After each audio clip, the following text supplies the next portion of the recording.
10 மாதம் கம்ப்ளீட் ஆன குழந்தைங்களுக்கு ரொம்ப சத்தான சத்து மாவு லட்டு எப்படி செய்கிறதுன்னு தாங்க பார்க்க போகிறோம். அதுக்கு ஒரு கடாயில் 1 டேபிள் ஸ்பூன் அளவுக்கு நெய் சேர்த்துக்கோங்க.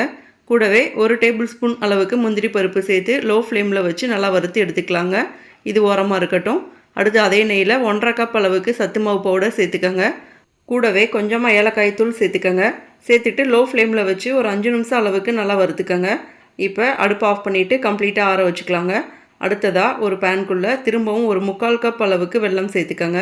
1/4 கப் அளவுக்கு தண்ணி சேர்த்து நல்லா மிக்ஸ் பண்ணி விட்டுக்கோங்க. ஒரு கொதி வந்ததுக்கப்புறம் அடுப்பு ஆஃப் பண்ணிடுங்க. அடுத்ததாக இதை ஒரு ஜல்லடையில் ஊற்றி நல்லா ஃபில்டர் பண்ணி எடுத்துக்கலாங்க. அடுத்ததாக ஆற வச்ச சத்து மாவு பவுடர் கூட நம்ம வறுத்து வச்ச முந்திரி பருப்பை சேர்த்துக்கலாங்க. சேர்த்துட்டு நல்லா கலந்து விட்டுருங்க. இப்போ கொஞ்சம் ஆறுனதுக்கப்புறம் ஜாகரி சிரப்பையும் சேர்த்து நல்லா மிக்ஸ் பண்ணி விட்டுக்கலாங்க. அடுத்ததாக கொஞ்சம் மாவு எடுத்து சின்ன சின்ன உருண்டையாக பிடிச்சிக்கலாங்க. அவ்வளோதாங்க. இந்த லட்டு பார்த்திங்கன்னா குழந்தைங்களுக்கு ஸ்நாக்ஸாக கொடுக்கலாங்க. இதே மாதிரி நிறைய ஹெல்த்தியான பேபி ஃபுட் ரெசிபீஸ்க்கு நம்ம சேனலை சப்ஸ்கிரைப் பண்ணிக்கோங்க. தேங்க்யூ.